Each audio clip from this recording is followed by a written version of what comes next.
There is a mystery at the heart of our universe. A puzzle that so far no one has been able to solve. This is too weird. Welcome to my world. If we can solve this mystery, it will have profound consequences for all of us. That mystery is why mathematical rules and patterns seem to infiltrate pretty much everything in the world around us. Many people have, in fact, described maths as the underlying language of the universe. But how did it get there? Even after thousands of years, this question causes controversy. We still can't agree on what maths actually is or where it comes from. Is it something that's invented, like a language, or is it something that we have merely discovered? I think discovered. Invented. It's both. I have no idea. Oh my God! Why does any of this matter? Well, maths underpins just about everything in our modern world. From computers and mobile phones to our understanding of human biology and our place in the universe. My name is Hannah Fry and I'm a mathematician. In this series, I will explore how the greatest thinkers in history have tried to explain the origins of maths' extraordinary power. You've ruined his equation. I'm going to look at how, in ancient times, our ancestors thought maths was a gift from the gods.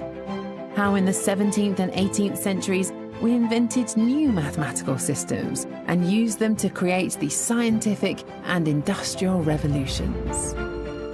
And I'll reveal how, in the 20th and 21st centuries, radical new theories are forcing us to question once again everything we thought we knew about maths and the universe.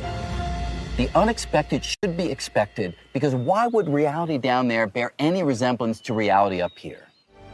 In this episode, I discover how maths led Victorian scientists into a world of invisible forces and particles we cannot see. Now, this couldn't be a coincidence. And I reveal why the concept of infinity broke the rules about where maths comes from. I'm very tormented by infinity. Is infinity real? I do not know the answer to that question.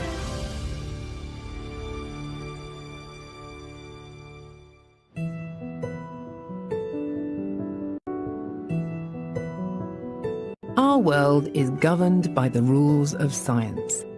But science wouldn't work if it wasn't for a far deeper set of rules, those of mathematics.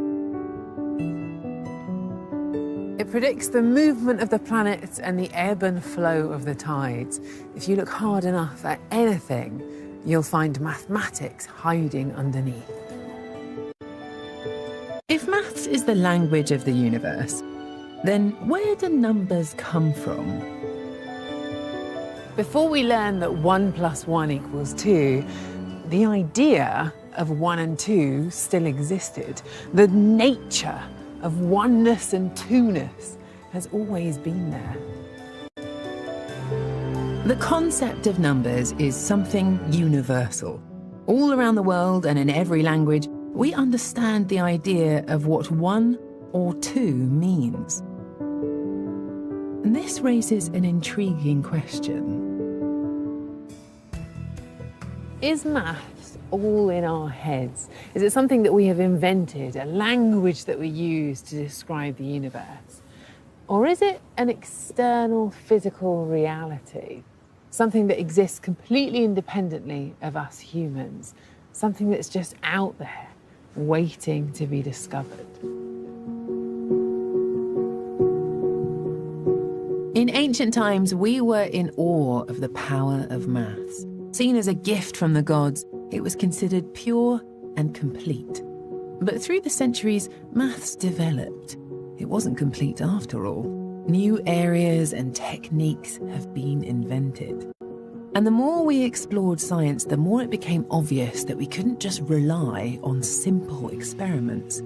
We needed a theory and, crucially, a mathematical description to be able to understand the world around us. Things that seem obvious at first often have a habit of melting away when exposed to the rigour of experimentation. The problem for humans is overriding our instinct to trust our intuition. Our senses aren't always the best guide to the truth. The Greek philosopher Aristotle fell into this trap when he famously declared that something heavy will fall quicker than something that's light. To him, it seemed blindingly obvious, and for centuries, nobody disagreed with him.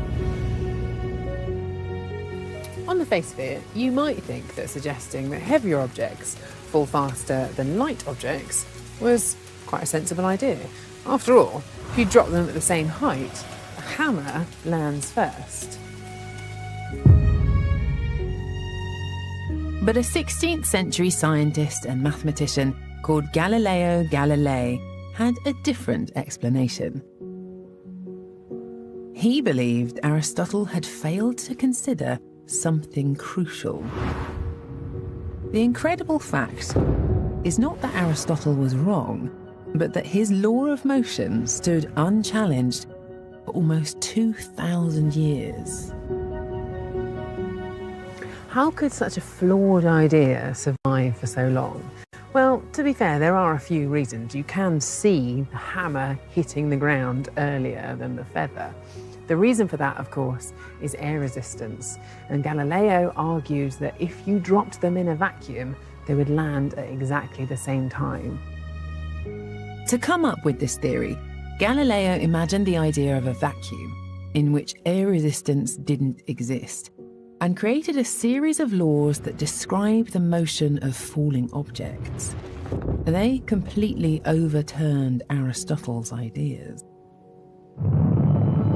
Over 300 years after Galileo's prediction, Apollo 15 astronaut David Scott gave the theory its most dramatic test.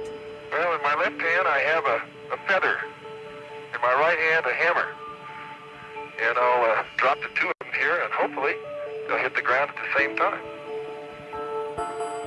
How about that? Mr. Galileo was correct. With no air resistance on the moon, the hammer and feather hit the lunar surface at the same time. A physical description of the world on its own isn't enough. It has to go hand in hand with mathematics before you can truly discover the nature of reality. Galileo was incredibly impressed, for good reason, at the power of mathematics to give us insights, to describe things that were happening, to articulate the patterns that the human brain is able to access. It almost seems miraculous that some symbols on a piece of paper can do that. And in that sense, it might lead you to think that math is the language of reality. Galileo exclaimed that the world is a grand book written in the language of mathematics. I think the reason for this is that ultimately the world is completely mathematical, and we're just discovering that bit by bit. He had this feeling that by using mathematics, he could get into these things which he wanted to be inevitable. And mathematics gave him that certainty that things are inevitable. So he was the first to understand that in order to explain phenomena, he needs to use mathematics. Galileo's theories, though ahead of their time, raised as many questions as they answered.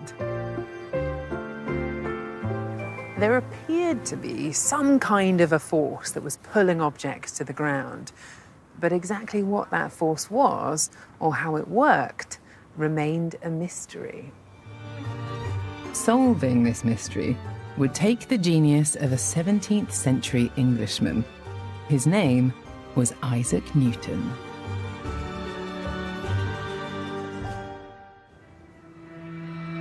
I'm heading to North Wales to do something I'm not entirely happy about. So my director was looking for a clever way to illustrate gravity. And he came up with the bright idea to send me down the fastest zip wire in the world, head first as well. I wasn't in that meeting. I should have been in that meeting. The same force that brought Newton's apple to the ground is the thing that's going to be propelling me towards a quarry. Good luck. See you at the bottom. See you at the bottom. What do I let myself in for? But all this is nothing compared to how Newton performed experiments on himself. Newton totally believed that the path to true knowledge lay in observation. So rather than just read a book on optics, say, he decided to experiment by poking a blunt needle into his own eye. Maybe don't try that one at home.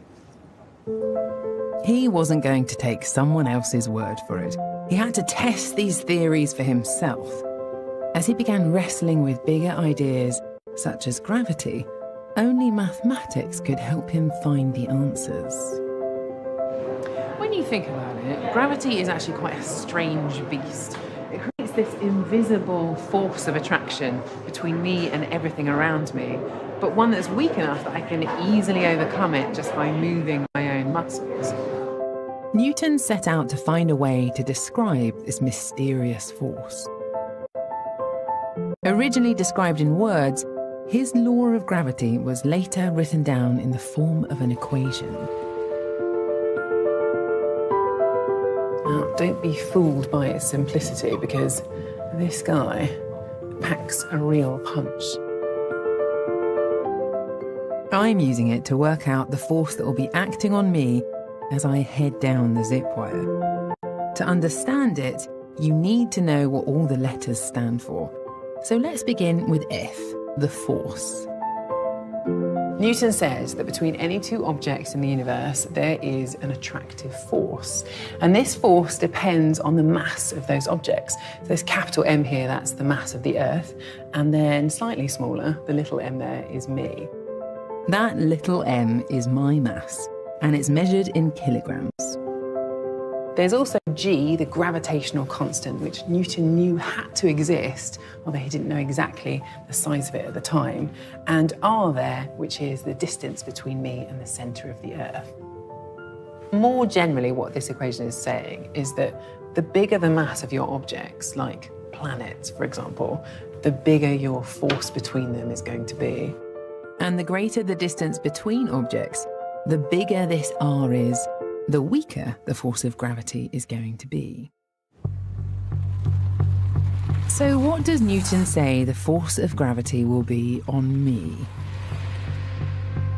So if you plug in all of the numbers into this equation, you can calculate the force on me as I travel down the wire. It works out to be 736, and the unit is newtons. Newton arrived at his now famous formula after studying centuries worth of measurements from astronomers that had gone before him.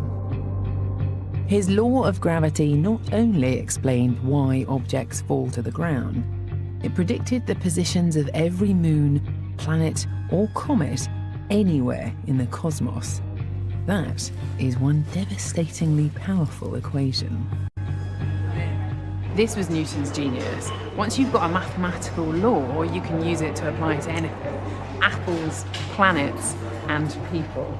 And if you can calculate exactly what that force will be, it means that you can predict all kinds of other things, like my terminal velocity as I travel down to the bottom. So let's put it to the test. As the force of gravity pulls an object to the ground, it reaches a maximum speed. This is called its terminal velocity. Before you can calculate this figure, there is a bunch of things you need to consider, such as the gravity, drag, and friction along the cable. Time to put my faith in Newton and the fastest zip line in the world. From my calculations, I reckon my terminal velocity is going to be about 90 miles an hour.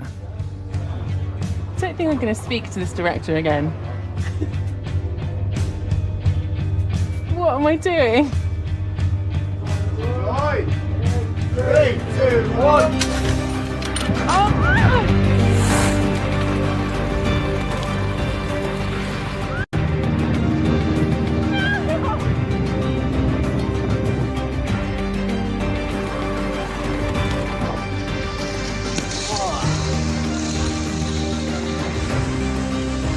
That was actually really fun. Okay, I also need to check my speed prediction.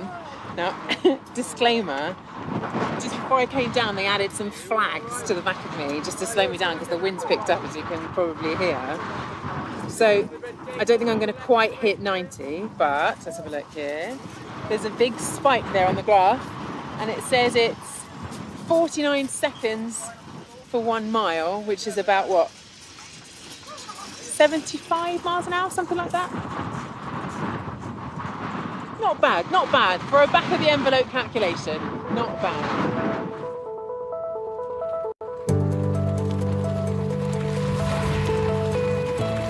The power of Newton's equation was that it could explain and predict so much about the universe.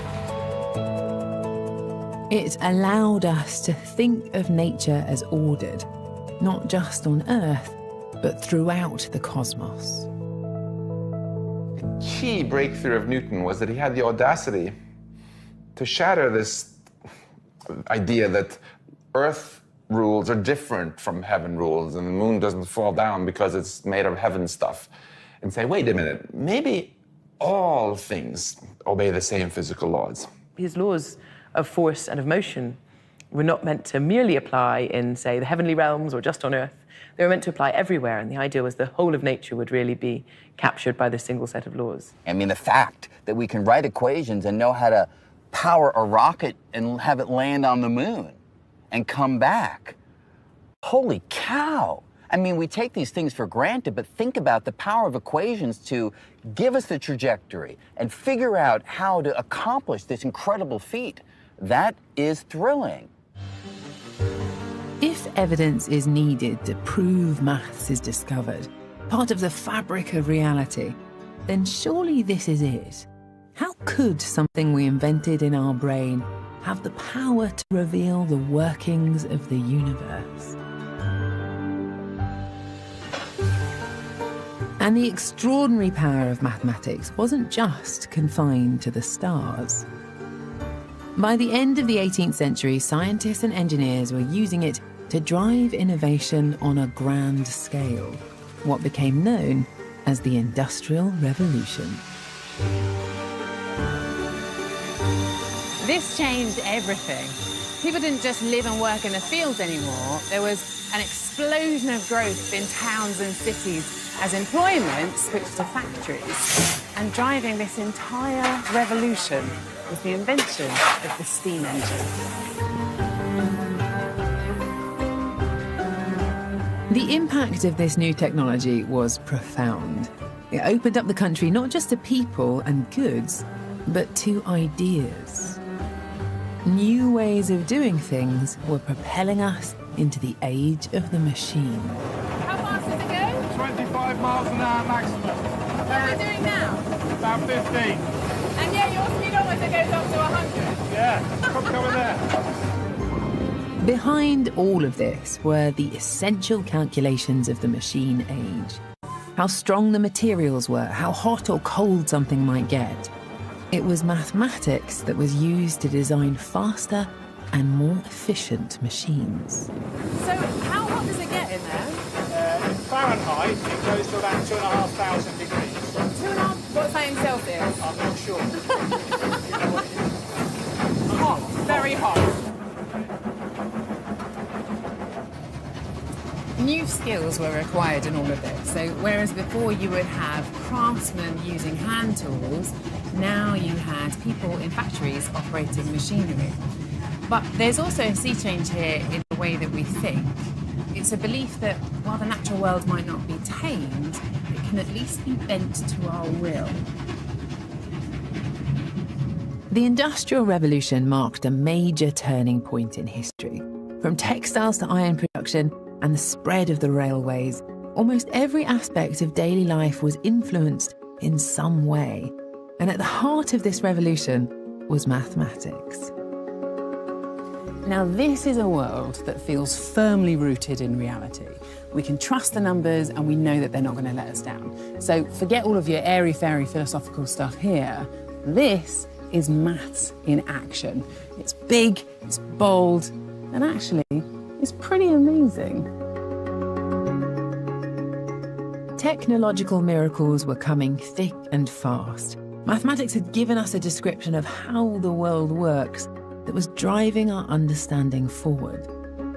But also, it could hint at how seemingly separate things could be connected.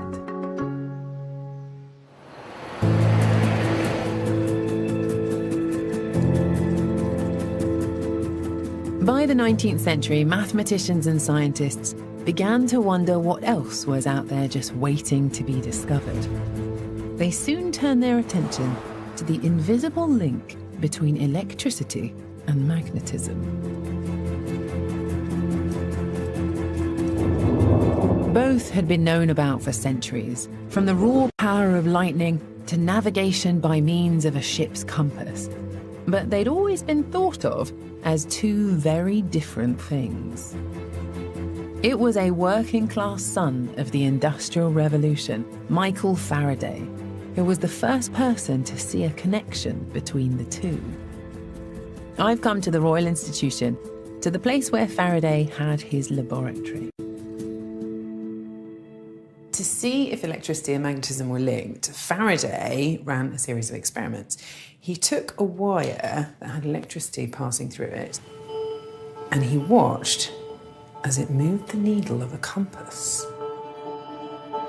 The electric wire and the magnetic needle weren't touching, and yet one was having an effect on the other. What was the connection? Faraday looked deeper. What he did was to take a magnet, like this one, and a roll of copper wire wrapped around a cylinder, like this, and then to pass one through the other very quickly, like this. The wire surrounds the outside of the cylinder, so the magnet can't come into contact with it. And that's really all there is to it. There's nothing more complicated than that. The wire never touches the magnet, and yet, as you can see from these LEDs, probably not the originals, that is enough to generate electricity.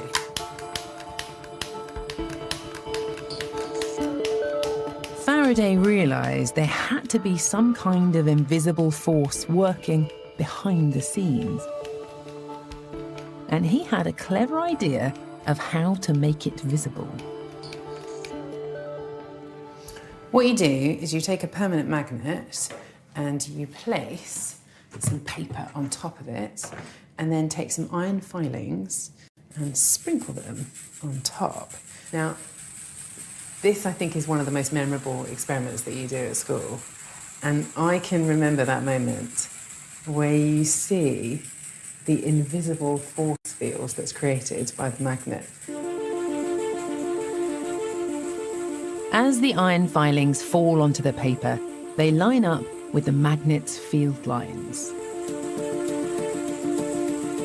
Now this is just two-dimensional here, but actually these lines are three-dimensional.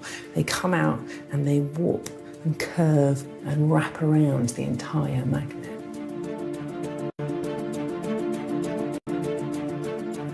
That's pretty cool, isn't it? It's pretty cool.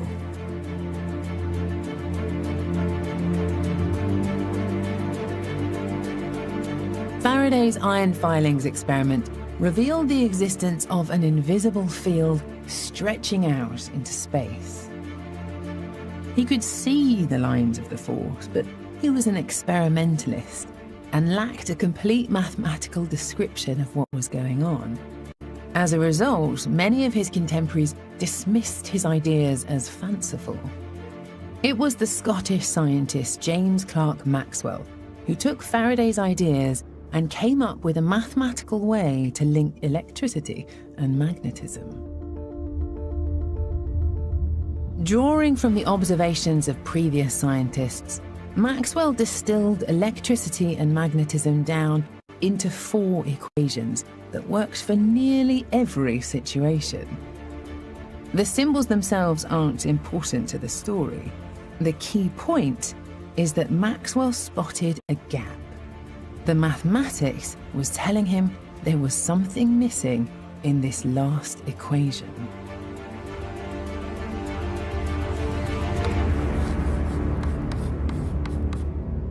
You realise there has to be another term in this equation, one that looks like this.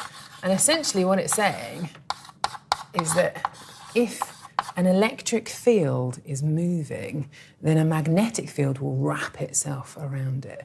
And it's mirrored by this equation up here, which says that if a magnetic field is moving, an electric field will wrap itself around it. With this missing piece in place, suddenly everything fitted together. Mathematics had led Maxwell to see the bigger picture. These equations are linking the two things together. Electricity to magnetism, magnetism to electricity, back and forth from one to the other.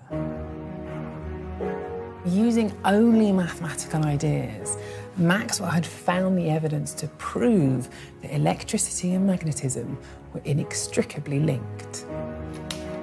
Together, electricity and magnetism formed what he called an electromagnetic field.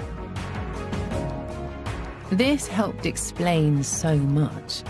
The equations perfectly described what Faraday had seen with his experiments. But Maxwell didn't stop there. He showed how these field lines could move in time with each other, creating electromagnetic waves. By playing around with these equations, Maxwell could calculate the speed of this wave. And it came out to be about 300,000 kilometers a second. And that wasn't a random number. That was a number that Maxwell knew very well because it was the same as the speed of light in a vacuum. Now, this couldn't be a coincidence. You don't really get coincidences like that in the universe. There was only one possible explanation. Light had to be an electromagnetic wave.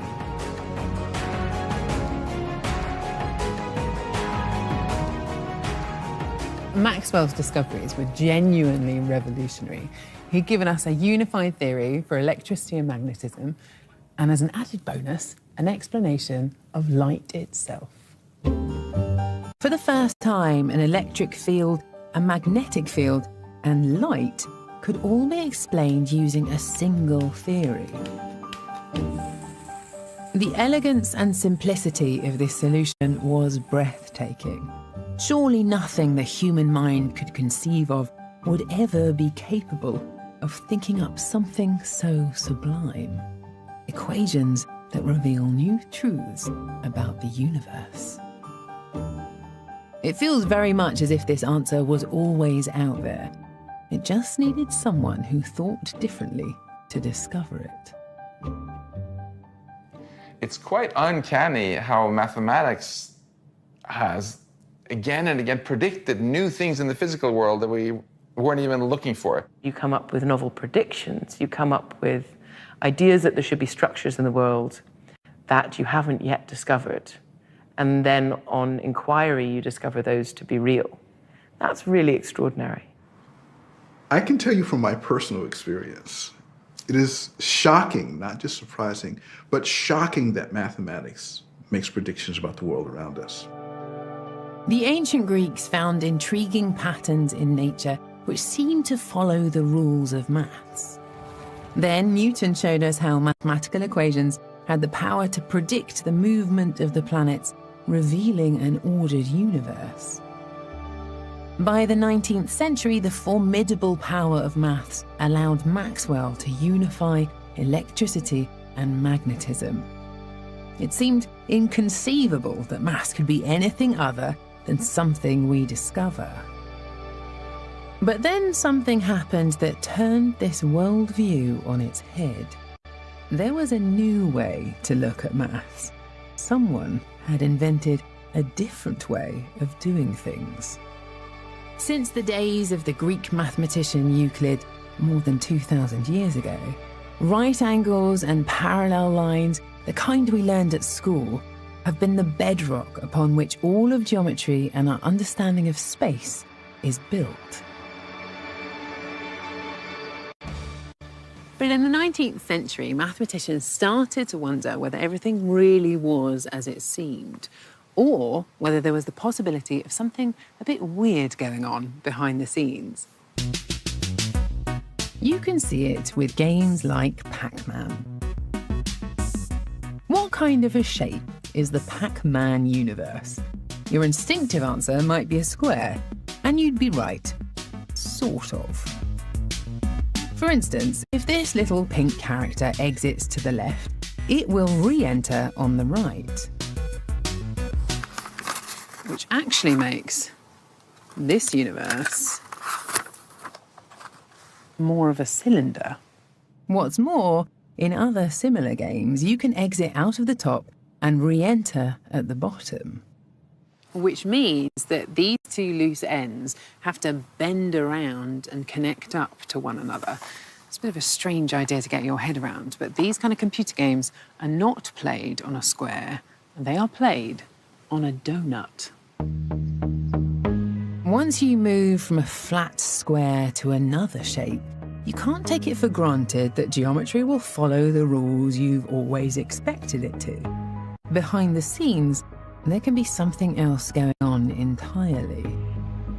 But hold on to your hats, because this is all about to get much weirder. Consider for a moment a traditional geometric view of the world. Imagine there are 4 coloured courtyards. What would happen when I leave one of the courtyards? If the world was as Euclid says it is, and everything worked normally, if I turned left 4 times, I would eventually get back to where I started. I've left the yellow courtyard. I've gone through orange, red, and blue, and I'm back in yellow again. Nothing controversial here. But who says there has to be 4 courtyards next to each other? What if you got back to where you started after turning left only 3 times? But hang on, I hear you cry, that's impossible. Except it's not if you're living on a cube. Begin on this side, turn once, turn twice, turn 3 times, and you're back where you started. No longer was there only one description of space. By changing the rules, you could now choose a different type of geometry. It turns out there's many different ways to think about space. It would be very much like if somebody discovered Piccadilly Circus by taking a left turn where they had always taken a right turn before. People hadn't even thought that there could be a distinction between the physical space and the mathematical space that Euclid had studied with his axioms. Because all of a sudden, Euclidean geometry just looks like one way of describing a space.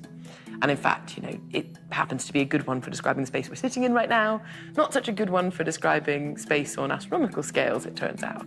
So it's a little bit like a game, namely I teach you the rule of chess and we play chess. I change the rules and we play a different game, but we still can play a game. So that was the feeling, that maybe it is all, depending on which set of axioms you choose, you can get a new type of mathematics. But hang on a minute. If we can just make up a new type of geometry, then perhaps I've got this wrong. Maybe maths is something we invent after all. With this newfound freedom, mathematicians began exploring ever more abstract ideas, the most intriguing of which was the notion of infinity.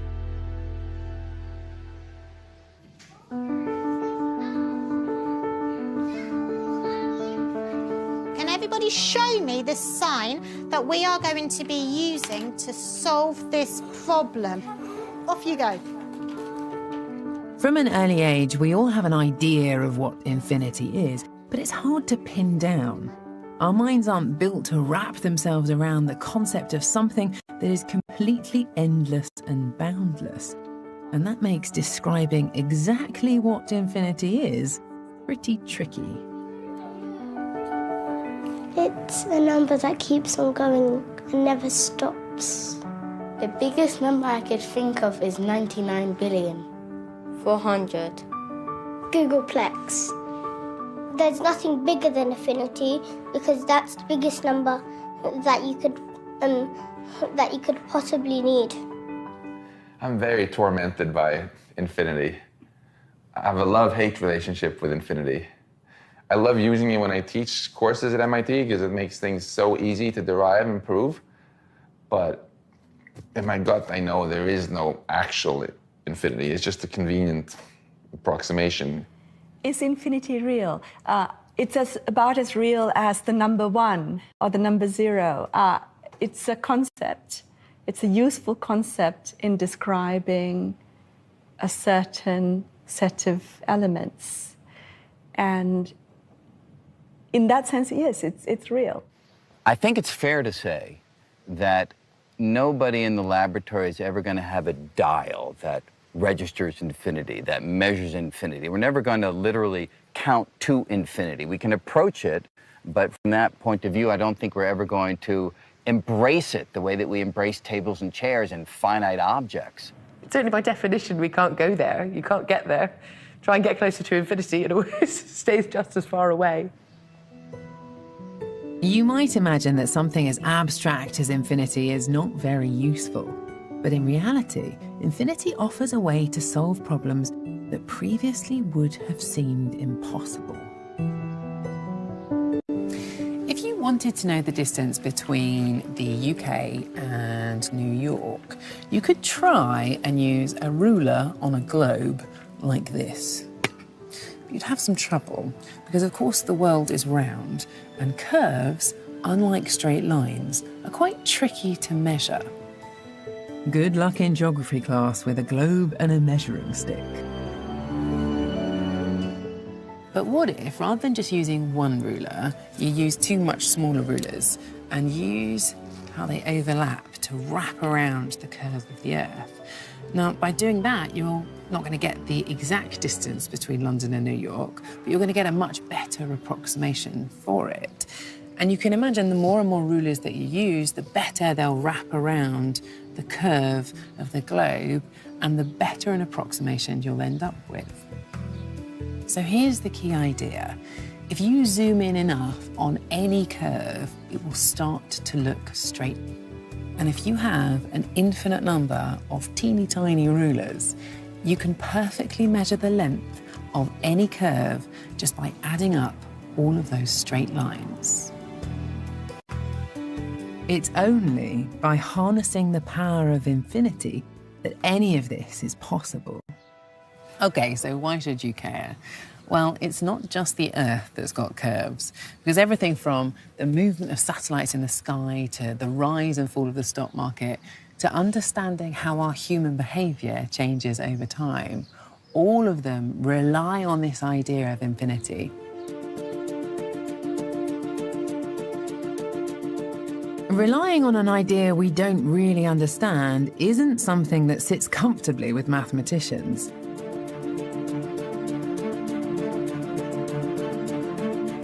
In 1924, the renowned German mathematician David Hilbert created a famous thought experiment to try and help explain infinity. He did it by imagining a large hotel. But this was no ordinary hotel. It had an infinite number of rooms. Hiya. Can I have a room for tonight, please? Sorry, ma'am, we're fully booked tonight. Oh, you haven't got any rooms at all? Unfortunately not, sorry. Oh.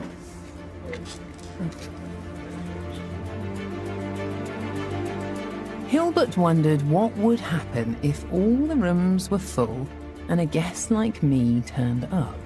Would there be room for one more in the infinite hotel?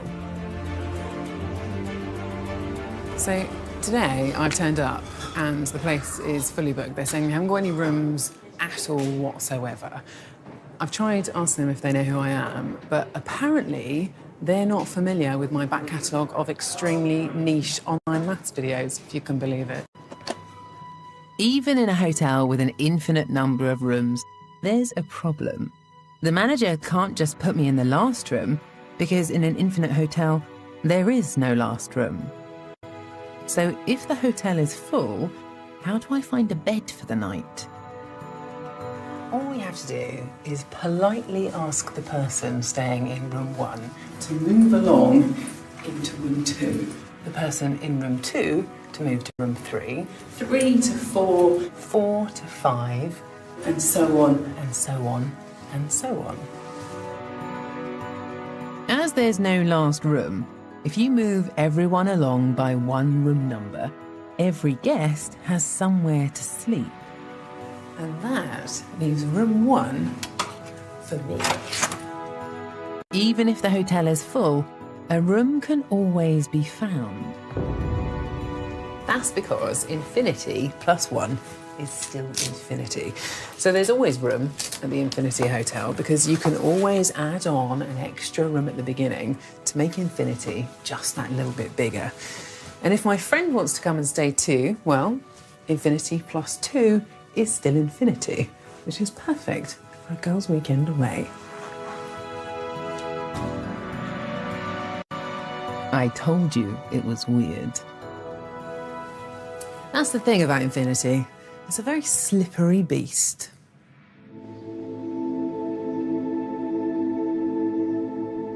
There was one mathematician who set out to tame the infinite beast.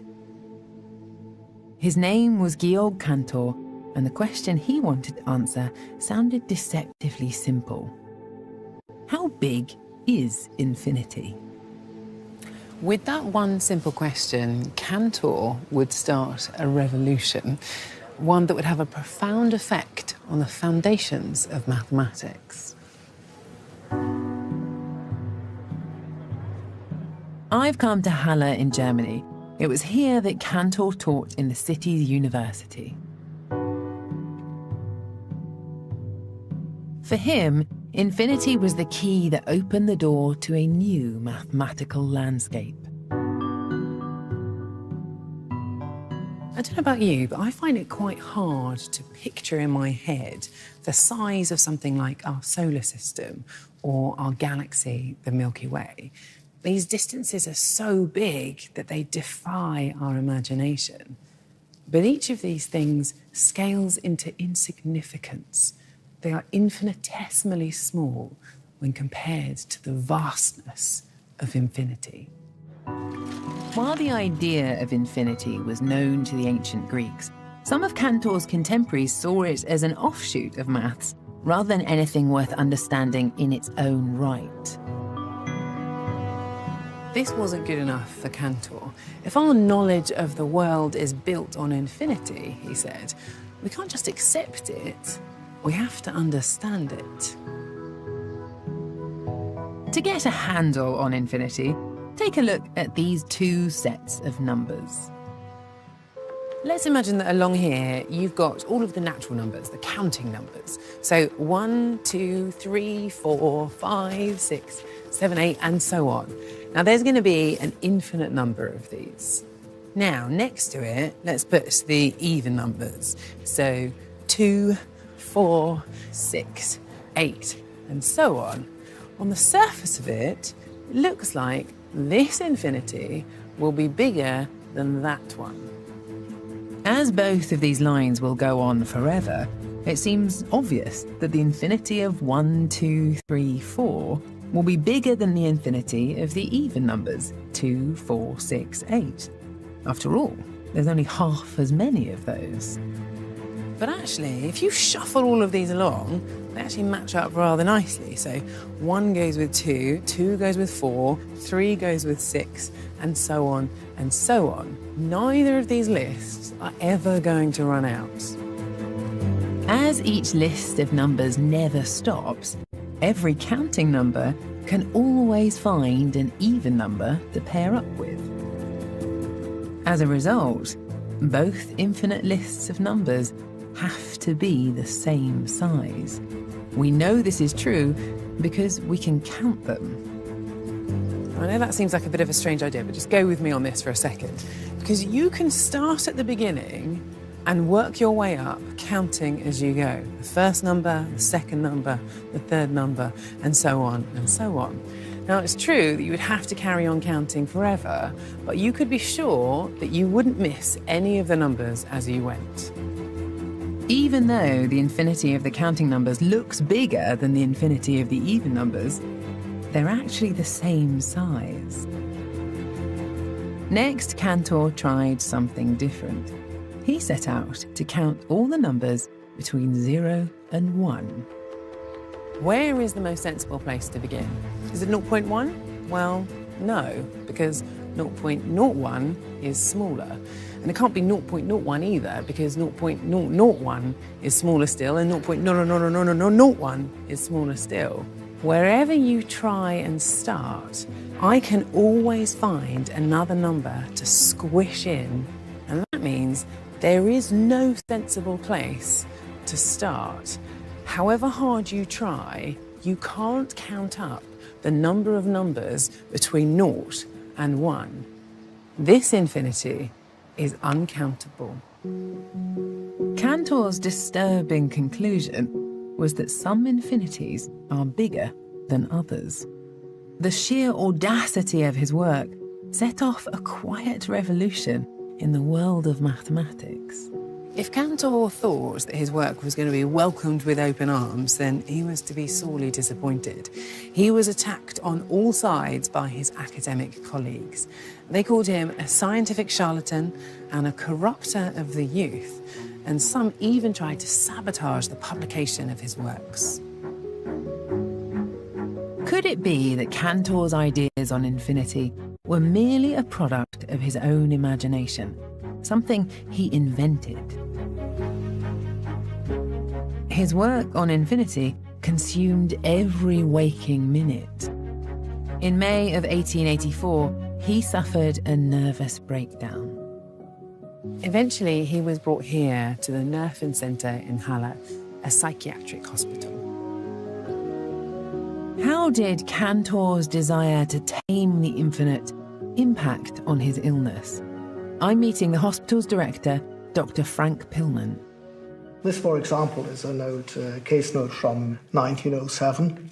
Mania, an acute episode of periodic circular psychosis. Wow. This is what we would today call bipolar disorder. There are some people who have suggested that sort of, the struggle that he was having with his mental health was exacerbated by his fight to try and find these answers around infinity. And what's your opinion on that? I would feel that the intellectual occupation with mathematical theories is nothing that makes you prone to get a psychiatric illness. As far as we know about his personalities, he's always been described as a very ambitious person, certainly creative. Of course, he tried to solve some unsolvable problems, but I think that's the life of every mathematician. It's probably true. Probably true. The struggle. The struggle with very difficult problems. This is a memorial to Cantor. He was feared by his critics because he dared to question their assumptions of conventional mathematics. His work on infinity was crucial for building more complex mathematical ideas that we rely on today. This is where mathematics starts to stray much more into the realms of the abstract. Infinities, bigger infinities, countable and uncountable infinities. These are not things that you tend to find in the physical world. So is it all just a product of our intellect and imagination? Is this mathematics invented? Certainly when you just take the basic concept of infinity, it's meant to be the biggest possible thing, right? And then someone tells you that there's lots of infinities. So it's certainly a very puzzling concept, but it's an essential one. It's an essential feature of huge numbers of mathematical systems. Insofar that mathematics arises as an interaction between reality And conscious rational minds, and that's what creates mathematics, I would say infinity is real in that sense. If you ask me, is it real in actual reality? I do not know the answer to that question, nor do I know how to find the answer to that question. Some people find it emotionally disturbing, this idea that reality is bigger than we thought. I actually find it kind of liberating. I think it would be rather claustrophobic if our reality were really small. Maths has taken us from a time when we could spot patterns in nature to being able to describe the invisible forces that form the structure of the cosmos. To probe this hidden world, we've invented mathematical tools and equations. Maths has quietly, almost invisibly, revolutionized the way we understand our place in the universe. Today, the argument about whether maths is invented or discovered is much more than a philosophical debate. This is where it gets real. This jumble of pipes and wires looks chaotic, but it's at the cutting edge of science. If the researchers here succeed in their goal, they'll have found the answer to the world's energy needs, a form of power that's clean, renewable, and free. I've come here today to the Culham Centre for Fusion Energy, where a group of people are trying to do something rather remarkable. They're taking a mathematical description of reality and trying to bend it to their will, harnessing the power of a star and using it to change humanity's future. Controlling the power of a star such as our sun is, as you might imagine, incredibly difficult. The sun is one giant hot ball of gas called a plasma. Its heat is generated when atoms of hydrogen inside this plasma collide with each other very quickly, releasing vast amounts of energy. The challenge is to recreate that reaction down here on Earth, and the first step is to form the plasma. Within this shape, they're trying to recreate the conditions that you find on the inside of the sun and hold that plasma in place while it reaches temperatures of up to 200 million degrees Celsius. This donut-shaped space is called a tokamak. The most difficult part of this whole process is ensuring the plasma remains stable. If part of it touches the walls, the plasma cools and the reaction stops. Trying to prevent that from happening is the job of Dr. Anthony Shaw. The difficulty is that at 200 million degrees, you get quite a lot of extra effects coming in. It gets turbulent, like the churning sea. There are various currents and turbulences and tides and all these things that make the behavior of it very tricky to understand. And if you don't account for the right things at the right time, it'll do what it wants instead of what we want. Driving this behavior are lots of subatomic reactions that no one has ever seen. The only reason we believe they exist is down to maths. Anthony and his colleagues are using maths to try and predict how these invisible particles will behave inside the plasma. So here we have a photograph that was taken inside the tokamak. You can see the hydrogen plasma here just glowing around the edges. And they've overlaid a photograph of the structure just so you can see roughly where it's sitting. For comparison, there is also a simulation of this, a mathematical simulation. And on this one, you can see very clearly these little lines, they're called filaments. This is where wisps of plasma go out and touch the side. Now, this one is purely mathematical, but what the physicists do is make comparisons between the two to see how well their mathematical version matches up to what really happened. And if you put these two side by side, you can see how well the mathematical version matches up with what really happened. By comparing the simulation of how the plasma is predicted to behave to what actually happened, it becomes clear that the mathematical model accurately predicted where the plasma would break down.